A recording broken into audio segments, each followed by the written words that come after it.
Most people take the city river cruise to see the skyline, but here's the secret.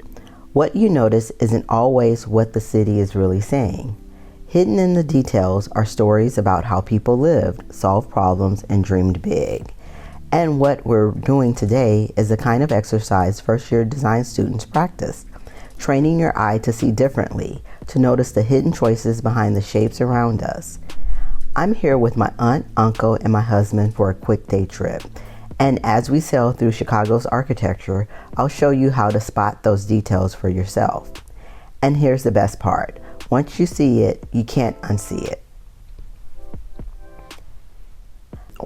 Before boarding, we stopped at RPM on the river for lunch.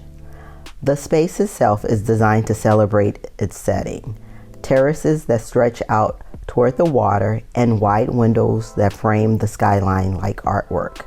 It's architecture about people, turning a meal into an experience of the city itself. And then came the meal. Lobster rolls, fish and chips, French fries, and chocolate gelato for dessert. The perfect pairing with the view. But what I remember most wasn't the food. It was what happened just a few tables away. A couple got engaged right on the terrace. I didn't film them, it was their moment, but it reminded me of something important. Architecture is about people.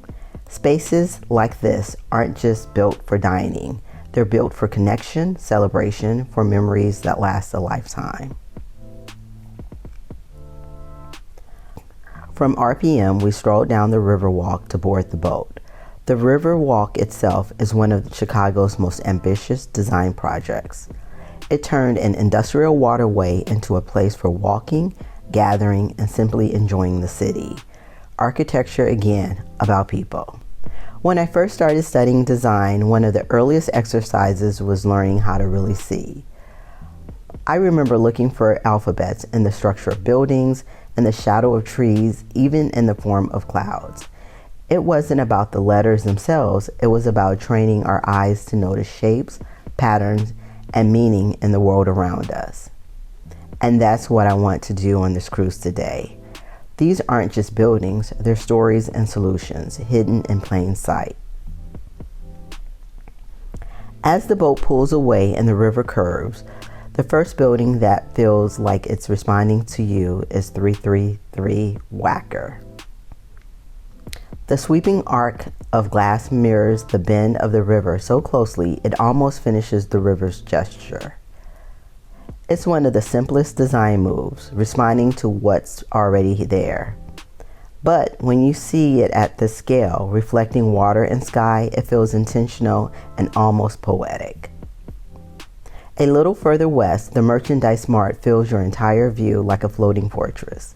For years, that huge facade felt blank from the river, until the owners added the giant illuminated map and the world's largest "You Are Here." It's playful, it's practical, and it turns a massive stone wall into a reference point. That's architecture not just as shelter, but as communication. As the river widens again, the Willis Tower starts to rise behind everything else. But it's not a single monolithic column. It's built from bundled tubes, simple forms repeated together to create strength. Once you see it, you can't unsee it. A super tall skyscraper built from a pattern of basic geometry. Then the boat swings toward one of Chicago's boldest silhouettes, 150 North Riverside. The tower looks like it's balancing on a base far too narrow to support it. But the drama has a reason. The ground below is filled with active train tracks, so the building had to step over the problem. That narrow base and sweeping cantilever look dramatic, but they're simply designed working around real-world constraints and doing it beautifully.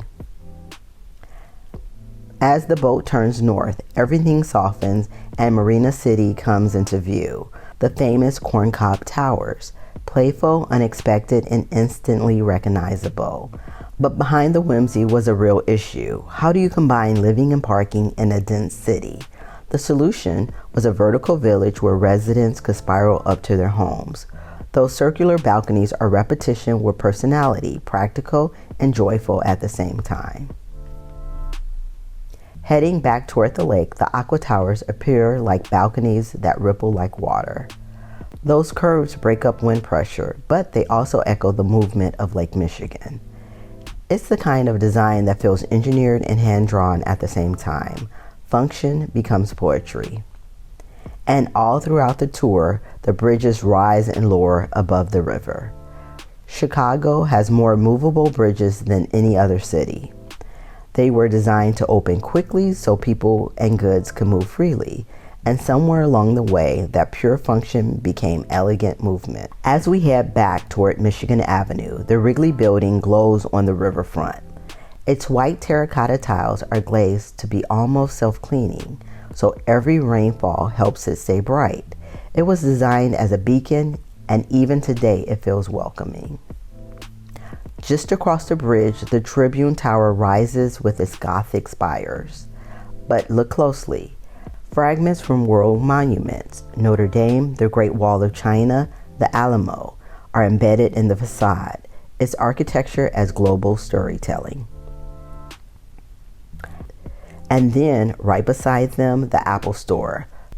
Low, open, almost invisible. Built of curved glass with a roof shaped like a laptop lid. Seeing these together, stone, terracotta, and glass, you feel the evolution of design right there on the riverfront. Different materials, different eras, same intention. Architecture that serves people.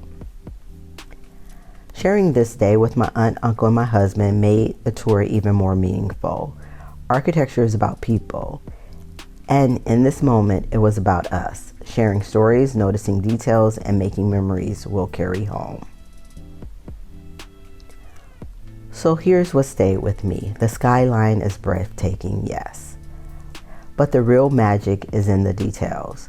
The curves that respond to the river, the structure that solves impossible problems, the materials that tell stories across time. And once you start noticing these things, you'll never walk through a city the same way again. Thanks for coming along on this day trip with me. I'll see you in the next video.